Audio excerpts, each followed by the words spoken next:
Hello students, welcome back to my channel. So in this video we are going to study motivation theories and leadership theory. ठीक है, तो हम पहले motivational theory पढ़ेंगे और फिर लीडरशिप. मोटिवेशनल थ्योरी को समझते हैं. So let's now study. Motivation क्या होता है? एक इंटरनल प्रोसेस है that arises, directs and sustains the human behaviour towards achieving goal. Means motivation is something जो आपके इंटरनली आता है. कभी कभार बाहर से भी मोटिवेशन आपको फील होता है, वो मॉनेटरी टर्म्स में हो, कुछ मोटिवेशन नॉन मॉनेटरी टर्म्स में भी होता है. तो मोटिवेशन एक चीज़ है जो आपको पुश करती है, आपके दिमाग में उन चीज़ को डायरेक्ट करती है कि आपको अपना achieve as an human behaviour है कि आपको वो अचीव करना ही करना है, वो चीज़ आपको अचीव करनी है. तो वो मोटिवेशन होता है कि वो आपको इंटरनली बोलती है कि कोई भी चीज़ कि आपको ये गोल मेरा है, ये मुझे अचीव करना है, अब जैसे भी मैं उससे करूँ. कुछ थ्योरी दी गई है इस पे, जैसे कि Maslow theory, Herzberg's 2 factor theory, McClelland's need theory है, रूम्स एक्सपेक्टेंसी थ्योरी है.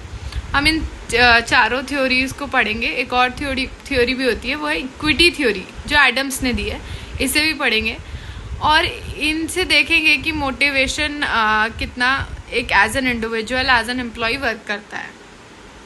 भाई देखो, जो मैस्लोज हायरार्की है, नीड थ्योरी, इसमें कुछ ये जो आपको पिरामिड दिख रहा है ना, ये डिपेंड करता है पहले इसमें फर्स्ट ऑफ ऑल इसमें आती है आपकी साइकोलॉजिकल नीड्स, फिर आती है सेफ्टी नीड्स, फिर आती है आपकी सोशल, एंड उसके बाद आती है आपकी यहाँ पे जो ऑरेंज आपको पिरामिड दिख रहा है, इसमें इस कॉलम में आपकी एक नीड आती है, that is your self esteem need. Okay, उसके बाद आपकी आती है सेल्फ अवेयरनेस नीड. तो ऐसे ये पिरामिड वर्क करता है. ये मैस्लो थ्योरी ऑफ हायरार्की है.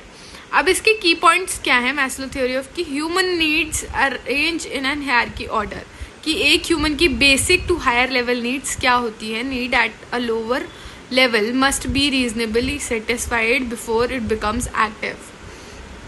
मीन्स एक ह्यूमन की और एक एम्प्लॉय की अगर बेसिक नीड्स नहीं फुलफिल होंगी तो वो बेटर काम नहीं कर पाएगा, जो कि हम इस एग्जांपल से भी समझ सकते हैं. That an employ first seeks job security, fair salary, जो उसकी साइकोलॉजिकल और सेफ्टी नीड्स पूरी करेंगे. वंस फुलफिल्ड, फिर वो खुद के रिकॉग्नाइजेशन और ग्रोथ पे बात करेगा. Here it comes Herzberg's 2 factor theory. So जो हेज़बर्ग्स की 2 फैक्टर थ्योरी है वो इन्फ्लुएंस करती है 2 चीज़ों पे.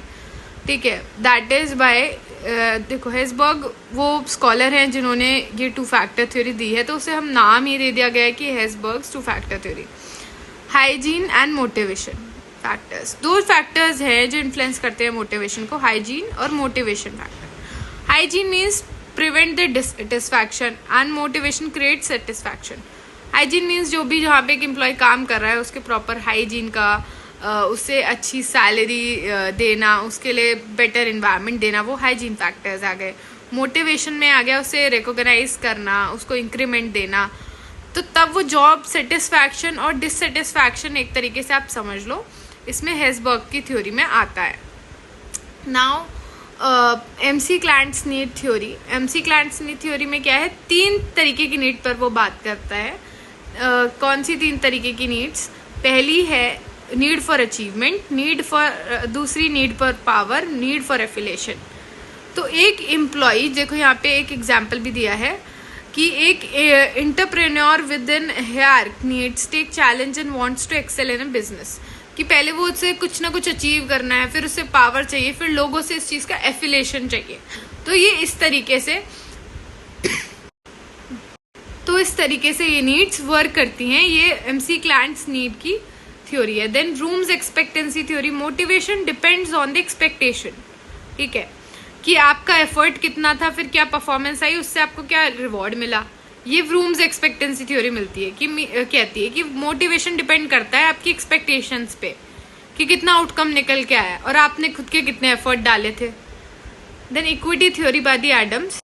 इक्विटी थ्योरी में क्या आता है? इक्विटी थ्योरी जो एडम्स की है वो कहती है कि एक एम्प्लॉय डिससेटिस्फाइड फील कर सकता है अगर वो खुद का कंपैरिजन करे, चाहे वो इनपुट मॉनेटरी टर्म्स में हो चाहे किसी भी टर्म्स में हो. वो अनफेयरली मोटिवेशन उसका डिक्रीज हो जाएगा.